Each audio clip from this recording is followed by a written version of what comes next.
बड़ा खतरा हूतीस हैं, ये इंफॉर्मेशन भी आपके लिए लेकर आए हैं और ये भी आपके लिए समझना बहुत जरूरी, बहुत क्रूशियल हो जाता है दर्शकों। जी हां, भारत के लिए खतरा कैसे है, प्रधानमंत्री नरेंद्र मोदी क्यों चिंतित हैं हूतीस को लेकर, कैसे भारतीय कारोबार को ये नुकसान पहुंचाते हैं, जो वैसल्स हमारे वहां पर ट्रैवल कर रहे हैं उन वैसल्स के जरिए कैसे वहां पर दिक्कतें आ रही, ये भी आपको ग्राफिक के जरिए मैं बताने और समझाने जा रहा हूं। दर्शकों गौर से देखिएगा, रेड सी में जो जहाज आते जाते हैं उन पर ही इनका निशाना रहता है। रेड सी में बहुत सारे भारतीय जहाज भी ट्रैवल करते हैं, कारोबारी जो जहाज हैं उन पर हूतीस का निशाना रहता है। वो चाहते हैं कि भारतीयों को भी नुकसान पहुंचाया जाए। रीजन नंबर 2 क्या है, हूती रेड सी में जहाजों को निशाना बनाते हैं और ये जहाज किसी के भी हो सकते हैं, भारत के भी, इजराइल के भी, अमेरिका भी, बाकी मुल्कों के भी।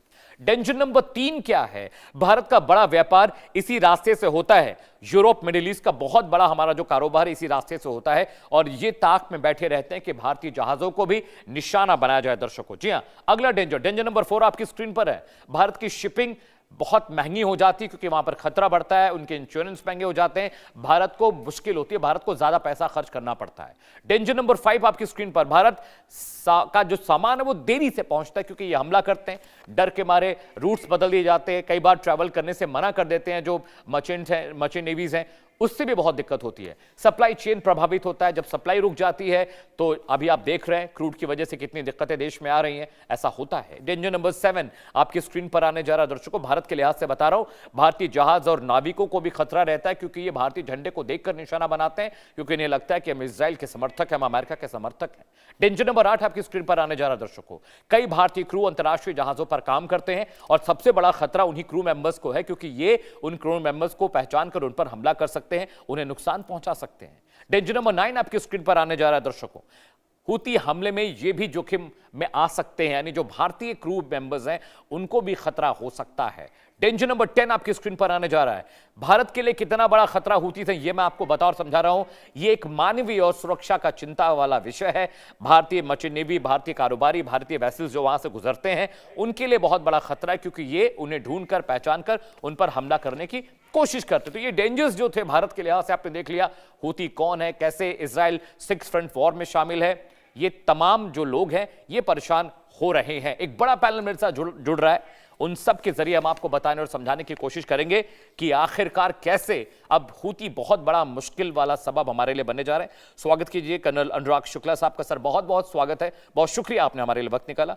प्रोफेसर अंशु जोशी भी आपको तस्वीरों में देख रहे हैं। अंशु मैम बहुत बहुत शुक्रिया, बहुत बहुत स्वागत है कार्यक्रम में आपका। अंबर जैदी मेरे साथ तस्वीरों में आपको दिखाई दे रही हैं, ईरानी मामलों की जानकार है। अंबर जी बहुत बहुत शुक्रिया वक्त निकालने के लिए, शो में आने के लिए। अनुराग साहब सबसे पहले मैं आपके पास आ रहा हूं।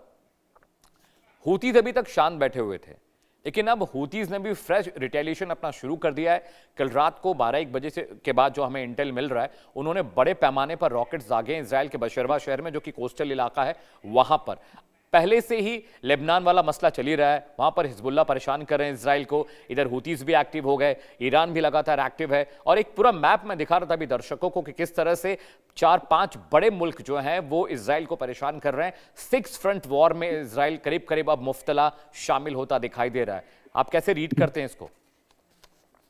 देखिए, जब इनिशियल शॉक था, जब इनिशियल अटैक हुआ था ईरान के ऊपर, तो इस सारे के सारे जो इनके प्रॉक्सीज थे ये एकदम से चुप बैठ गए थे। इन्हें ऐसा लगा कि कहीं इसके साथ हमारे पास भी साइमल्टेनियसली अटैक ना हो पाए। बट जैसे जैसे वक्त गुजरा, इन्होंने रियलाइज किया कि इनके ऊपर डायरेक्ट अटैक नहीं आ रहा है और सारा का सारा जो फोकस है वो केवल ईरान के ऊपर है। तो इन्होंने कुछ दिनों तक वेट किया और इन्होंने actually they were waiting for instruction from Iran, जो कि जैसा कि देखा गया उनकी टॉप लीडरशिप तो चली गई थी, they were not in command any more. तो इनके पास शायद मुझे ऐसा लगता है कि उस समय सही डायरेक्शंस पहुंचे नहीं है। लेकिन जैसे जैसे समय बीतता जा रहा है, ईरान का जो मिलिट्री इंफ्रास्ट्रक्चर है वो धीरे धीरे कंट्रोल में आता जा रहा है ईरान के, और अब वो धीरे धीरे अपने रिसोर्सेज को फिर से इकट्ठा कर रहे हैं और उसको अप्रोप्रिएट तरीके से यूज करने की कोशिश कर रहे हैं। तो जब मैं रिसोर्सेज की बात करता हूँ तो इसके अंदर ये तीनों हिजबुल्लाह, हमास और ये हूती, ये तीनों संगठन भी आते हैं। तो इनको इन्होंने पिछले बहुत दशकों से काफी ज्यादा इनको सपोर्ट किया है और काफी ज्यादा हथियार दिए हैं। तो ये टाइम ऐसा है कि उन्होंने कहा कि अब आपको हमें सपोर्ट करने की जरूरत है, इर्रिस्पेक्टिव ऑफ खतरा कितना भी हो। तो धीरे धीरे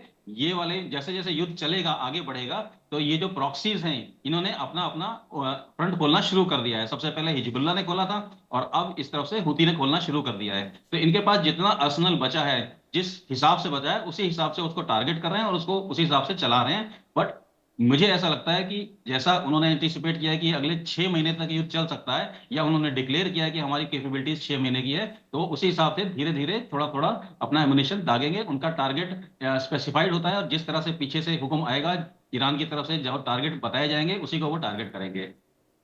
all right sir, please stay with me. Anshu ma'am, मैं आपके पास आ रहा हूँ, उसके बाद मैं अंबर के पास जाऊँगा, उनसे भी इनपुट्स मैं लूँगा। अंशु मैम, अब ऐसा पता नहीं क्यों लग रहा है कि अब एक जो नया एक्शन पैक्ट एरिया होने जा रहा है वो बहुत मुमकिन है कि यमन हो, क्योंकि इसराइल बहुत वक्त से पेशेंटली इस चीज़ को रीड कर रहा है। लेबनान में एक्शन हो ही रहे हैं, स्ट्राइक बड़े पैमाने पर हो रही है, 1000-1500 लोग बेचारे वहाँ पर मारे गए इन हिजबुल्लाह आतंकवादियों की वजह से। मुझे लगता है यमन में भी अब एक बड़े ऑपरेशन की तैयारी इसराइल कर रहा है, मुझे लग रहा है मैम। बिल्कुल हो सकती है। और अमित, हम समझें कि हूती, हमास और हिजबुल्लाह, ये तीनों इजराइल के लिए ही नहीं, वो तमाम देश जो आतंकवादी संगठनों का और आतंकवाद का विरोध करते हैं, लगातार उनके लिए अलग अलग प्रकार से सिरदर्द बने हुए हैं। तो जब ये अभी ईरान, अमेरिका और इजराइल वाला एक नया चैप्टर पश्चिम एशिया के संघर्ष का शुरू हुआ, तो हमने देखा कि कैसे इस बार पहले तो ईरान ऑल आउट स्ट्राइक के लिए गया against all the gulf countries जो उसके आसपास है, जहां यूएस के बेसिस हैं। इसके अलावा मैं आपको बताऊं कि हिजबुल्लाह तो एक्टिव हो गया था, और हमने लगातार देखा है कि पिछले इस 1 महीने के दरमियान लेबनान में किस प्रकार से, जो विशेषकर दक्षिणी लेबनान वाला हिस्सा है, वहां पर किस तरह से इजराइल और हिजबुल्लाह हमें इंगेज होते हुए नजर आए। हुतीज लाल सागर में एक्टिव रहते हैं, हमेशा ही एक्टिव रहते हैं, और इनकी वजह से ये एक ऑयल एंड गैस और एलपीजी का मामला नहीं है दुनिया तक आने का या जाने का, बहुत सारा दूसरा व्यापार है, दूसरे प्रोडक्ट्स हैं जो इस मार्ग से आते जाते हैं।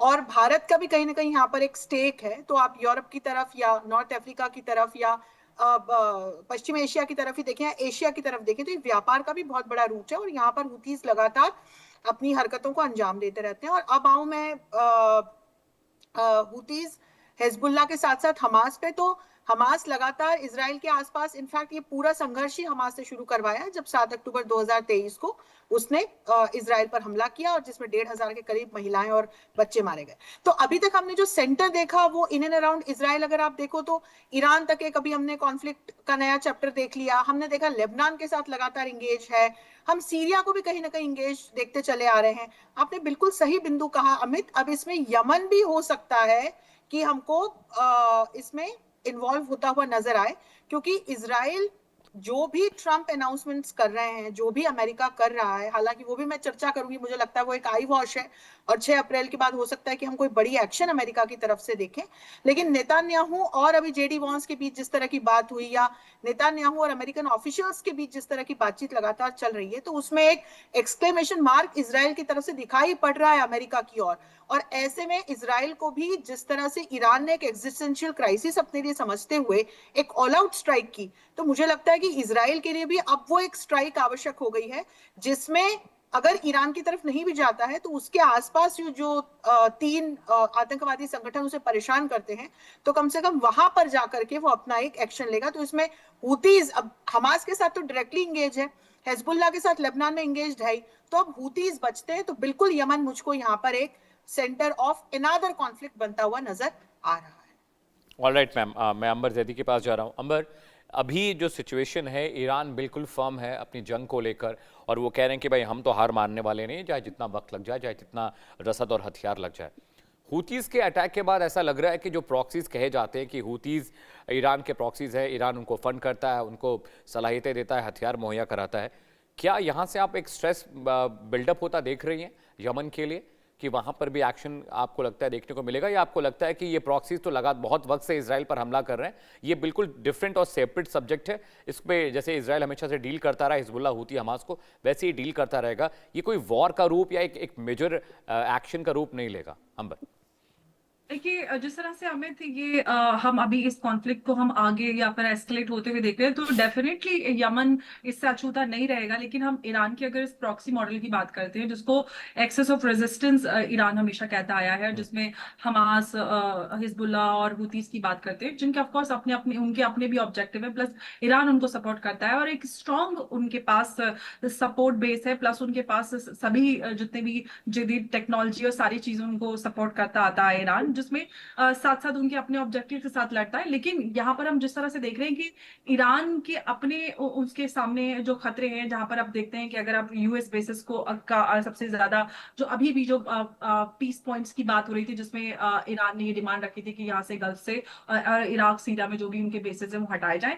तो एक तो वहां पर यूएस की प्रेजेंस प्लस इसराइल के साथ जो उनका एक डायरेक्ट उनका थ्रेट है, इसराइल अपने लिए ईरान को अपना एग्जिस्टेंशियल थ्रेट मानता है, वैसे ही ईरान अपना एग्जिस्टेंशियल थ्रेट उसको मानता है। तो ऐसे में डायरेक्ट वॉर अगर ईरान करता है तो उसके लिए एक बड़ा खतरा आ जाता है कि रिजीम कोलैप्स कर सकता है और उनके लिए एक महंगा ये पूरा वॉर हो सकता है। तो इसीलिए वो इस मॉडल पर चलता है, लो कॉस्ट वॉरफेयर मॉडल, जिसको हम सब जानते हैं कि वो एक्सेस ऑफ रेजिस्टेंस। हालांकि वो बीच में हमने देखा कि थोड़ा कमजोर भी रहा, लेकिन अगर ईरान को और इस पूरे अगर आप सिस्टम को देखते हैं, कहीं ना कहीं ये आइडियोलॉजिकली बहुत ज्यादा स्ट्रांग है, जहां पर आप कितना भी नुकसान हो जाए लेकिन फिर भी वो वापस से उतनी ही उभर आते हैं। अभी भी जिस तरह से हम ईरान और इसराइल और ये वापस से हमने देखा कि यूएस और इसराइल ने जॉइंट स्ट्राइक की, उसमें भी शायद इसराइल और यूएस ने ये ओवर एस्टिमेट किया कि आप टॉप लाइन ऑफ लीडरशिप को एलिमिनेट करेंगे तो ईरान कोलैप्स कर जाएगा। लेकिन आपको यहाँ पर देखिए कि जिस तरह से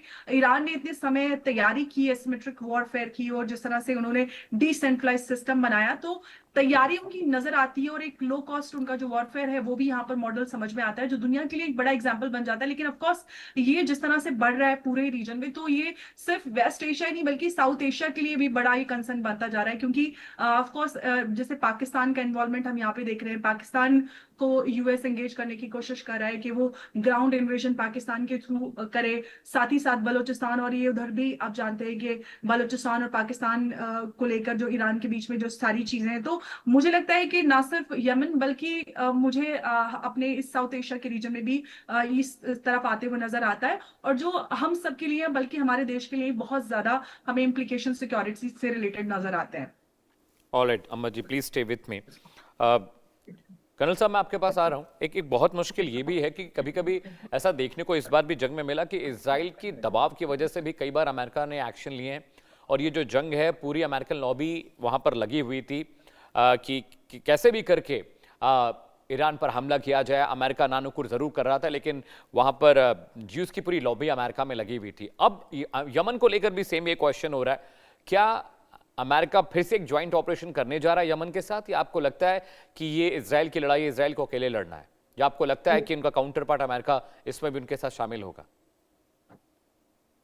जी, अगर हम यमन को देखें तो अमेरिका के इंटरेस्ट यमन में नहीं है, क्योंकि ना पॉलिटिकली वो करेक्ट हो पाएंगे और ना मिलिट्री ऑल्सो, बिकॉज आज की डेट में वो एक बड़े ऑपरेशन में इन्वॉल्व हैं और उनके जितने रिसोर्सेज हैं वो काफी ज्यादा स्ट्रेच हो चुके हैं। दूसरी बात है, उनके जो मिलिट्री के बड़े बड़े इक्विपमेंट्स हैं, जैसे कि एयर डिफेंस वेपन्स की बात करें तो जितने भी बेसिस हैं अमेरिका के मिडिल ईस्ट कंट्री में, वो लगभग डिस्ट्रॉय हो गए हैं या फिर एग्जॉस्ट हो चुके हैं। तो आज की डेट में अमेरिका का एंगल देखें तो उनको कोई ज्यादा फर्क नहीं पड़ता कि हुती फायर कर रहे हैं कि नहीं फायर कर रहे हैं, क्योंकि वो उनके एरिया ऑफ ऑपरेशन में कोई विघन नहीं डाल रहे हैं। लेकिन हम इजराइल के और ईरान के एंगल से देखें, ईरान को मिली हुई अगले 10 दिन की थोड़ी सी लीज मिली हुई है। अमेरिका ने बोला है कि हम थोड़े कम प्रेशर डालेंगे, हम उनके एनर्जी संस्थानों के ऊपर अटैक नहीं करेंगे, तो वो अपने आप को थोड़ा सा संभलने की कोशिश कर रहे हैं। तो इस समय वो ऐसा कोई एस्केलेट नहीं करना चाहेंगे कि उनके ऊपर दोबारा इस तरह की बम्बार्डमेंट हो, तो इसीलिए वो प्रॉक्सी यूज करना चाहते हैं और इस तरह से वो इंश्योर करना चाहते हैं कि एटलीस्ट इजराइल एंगेज रहे, इजराइल को फ्री टाइम ना मिले। क्योंकि अगर आप उनकी